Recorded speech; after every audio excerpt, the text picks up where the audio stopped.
Struggling to start your bullet journal? Well, today I'm going to be showing you how to set up the first pages at any time of the year. If you haven't yet, make sure to subscribe and ring that bell to see more content from me that will keep you motivated and inspired for your bullet journal setups. The spreads I'm showing today are my tried and tested layouts from over 5 years of bullet journaling, and I really think you'll find them useful too. So if you're ready, let's get into a new notebook. For this bullet journal, I picked this gorgeous Arch and Olive notebook, gifted to me from their 2020 Halloween collection. I was instantly drawn to the bats design, and I loved the holographic details. I thought it was perfect for going into the second half of 2021 towards Halloween, autumn and winter. I also decided on the blackout again, as they make even the simplest designs pop. Sadly, this notebook design was limited edition, but I have heard there will be another Halloween collection this year, so look out for that if you're interested. In the description you can even find my affiliate link and code Hayley10 for 10% off your order and support me in the process. So first off, you've just been seeing me here breaking the spine of my notebook. If you haven't seen or heard of this before, this is just important to do to ensure your spine holds up long term. You may have had spines before that have broken or split, and this is just something that can prevent that. As my notebooks get quite bulky with added paper, I find it even more important to do as soon as I open a new notebook. I'm then just quickly sticking these first 2 pages together. Pulling them apart can also affect the long-term performance of your spine, but I don't quite like how they lie. Sometimes I do still do something with them, but this time I just decided to glue them together and start fresh on the next full page spread. Now to start that dreaded first page. To start my bullet journals, I love to create sort of a cover page and quote for the main setup. Here I picked the theme of sunset night sky silhouettes. If you follow me on Instagram, you know this is a staple theme for me, but I love going back to it as it's genuinely so simple and easy to set up, yet really effective and aesthetic enough that I want to keep using it. After measuring out the painting on the paper, I'm using washi tape as a barrier to check I definitely paint to the size of the page I need. I'm creating the painting on a separate piece of paper just because I find it easier when working in the blackout, but it's also great for when you're worried about starting that first page, as you can keep trying until you're happy with the result. The colours I decided on for the sky throughout this theme was pink to purple to blue. Because I wanted the colours to continue throughout the spreads for the theme, I thought this would give a little bit more variation for the header colours throughout the setup, as you will see as I go on. But also I just fell in love with this colour blend from my June 2020 theme last year, and I wanted to bring it back on the black paper. Throughout this theme I'm using gouache. I can't say that word, so from now I'm just going to say paint, but it's from Arteza and Winsor & Newton. I love this medium as it dries non-shiny and it has a great capability to layer due to its opacity. It's also just great to blend. To create the blend, I'm first putting down each colour separately, to scope out how much of each colour I want. Then I'm taking a large brush and picking up the lighter colour to slowly blend into the next, keeping my brush light and all the way across the page to spread the blend evenly. I find this paint does dry slightly different. For one, it gets lighter, so it's easier to see the blend. Therefore you can wait for it to dry and go in for that second layer if needed. I'm then just creating a simple city skyline with black paint. This is really simple to do. I just alternated square, rectangle and triangles to create the illusion of buildings. I find it easiest using a square brush for this to get the 90-degree angles of the buildings, but overall don't worry too much about it being super precise.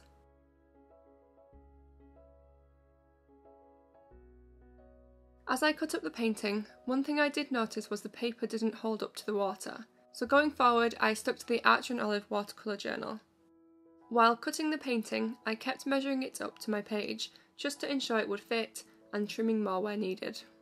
Next, for the quote page, I initially had this idea to use the same colours and write its imprint on the left side. But then I remembered the new metallic acrylograph pens I had, and the blue and purple both perfectly fit to the theme. These are absolutely my new favourite pens for the blackout. They're so opaque and easy to use, and I love the metallic finish. Therefore, I sketched in my chosen quote, which was, "If you're tired, learn to rest, not quit." I love to have a quote page at the beginning of my journal, as I take the time to pick a quote that really resonates with me in that moment. I picked this quote for many reasons, one being I had a really considerable break from bullet journaling, my first in over 5 years. I did keep up with my work bujo, so technically I didn't abandon the system entirely, but after my last personal setup in December 2020, I just never picked up that journal again.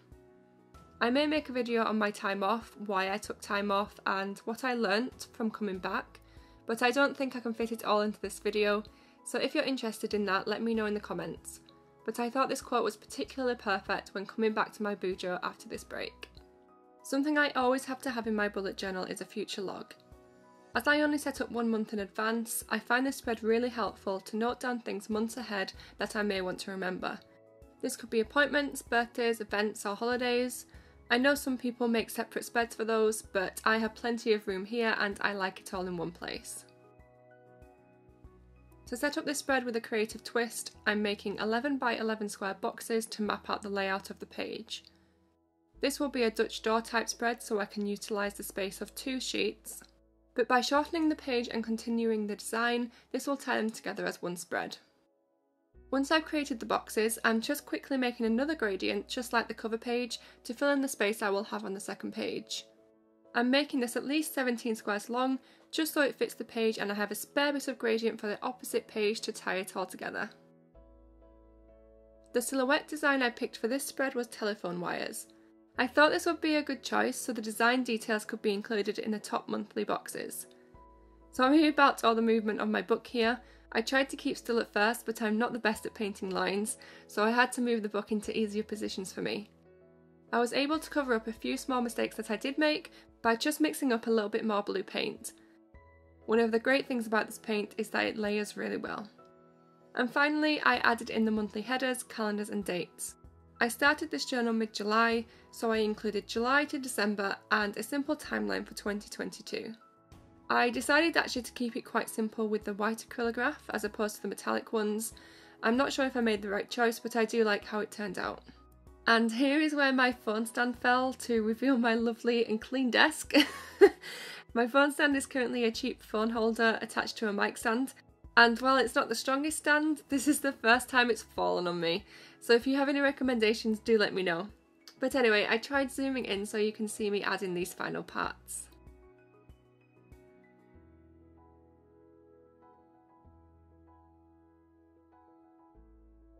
Another spread that I love to include is the finances spread. I made this portion of the video quite fast as I'm just using the same technique to blend out the paint and then gluing them at the top of the page as a header.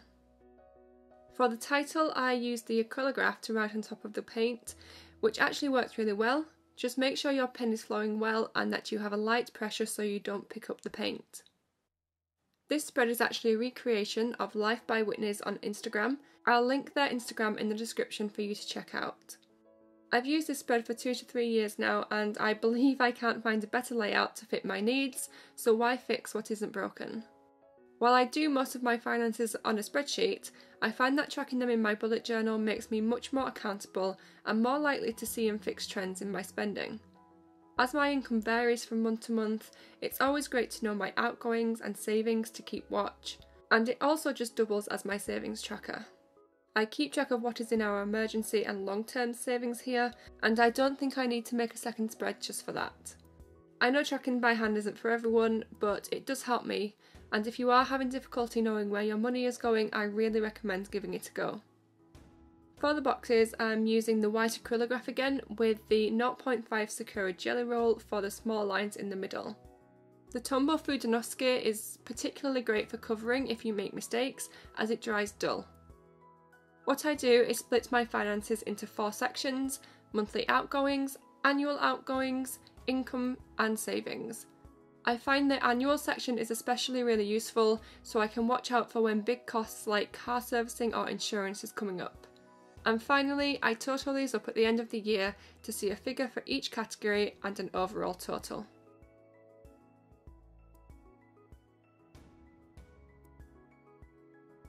Next up, something that I recommend anyone to have in the first pages of their journal is a goals spread. To start this spread, I'm again creating a quick gradient out of the same colours to keep the spread in with the theme. I think this was my favourite gradient and painting of the setup. I really love how the colours and the blend turned out. Over the gradient, I'm just painting some tree silhouettes. This is really easy as pretty much any line is going to end up looking like a tree, so you don't have to be precise.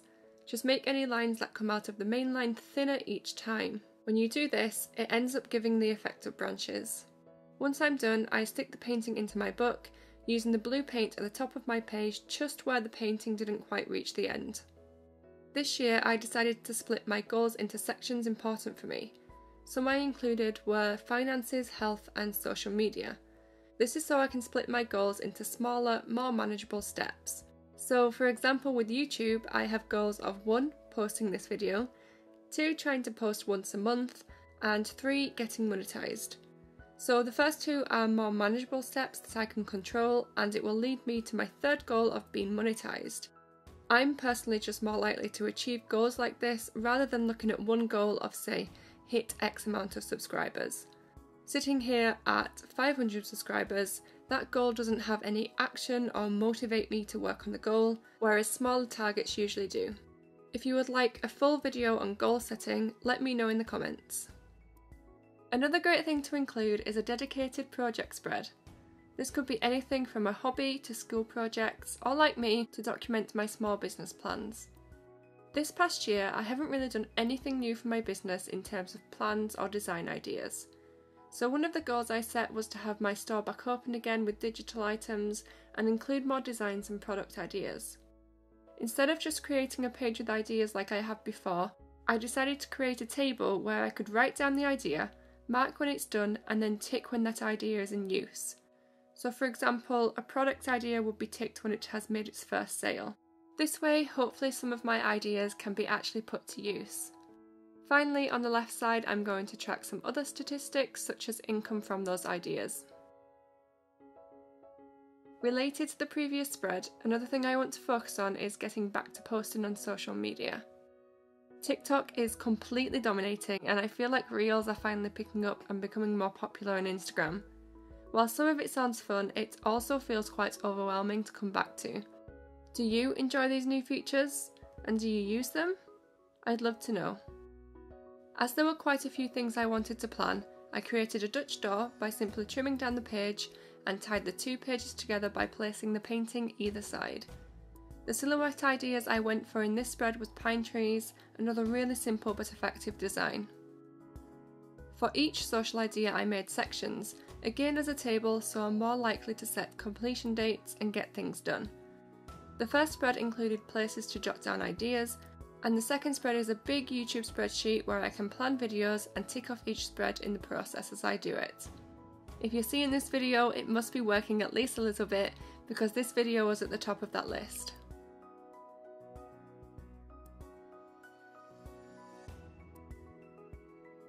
And last but not least, it wouldn't be a bullet journal setup without a wish list and waiting spread. I like to include this spread because if I want to purchase something, I like to make a note of it here and make sure I really want it. If I still do want it after a few days or a week, I'll take some time to find the best deal. It's also really useful for items I maybe want but don't need.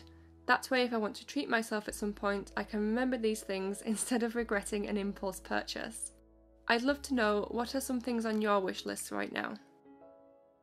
As for the waiting spread, I usually make note of international packages on there just because they usually take a bit longer and they have tracking attached. Finally, for this spread I created some simple silhouettes of mountains just under the headers to tie the spread back into the theme. And this is my 2021 mid-year setup. Like I said, hopefully this shows you can really start a bullet journal at any time. You don't need to wait for a certain time in the month or year, just pick up your journal now and start. I hope this setup can give you some inspiration for themes and layouts. If they do, make sure to let me know by reaching out on my Instagram where I'm most active day to day. If you want to watch more videos from me, I have lots of videos planned, so make sure you're subscribed and click the bell to be notified when I post. And for now, YouTube should be recommending some of my earlier videos you may like, so make sure to check them out. Until next time.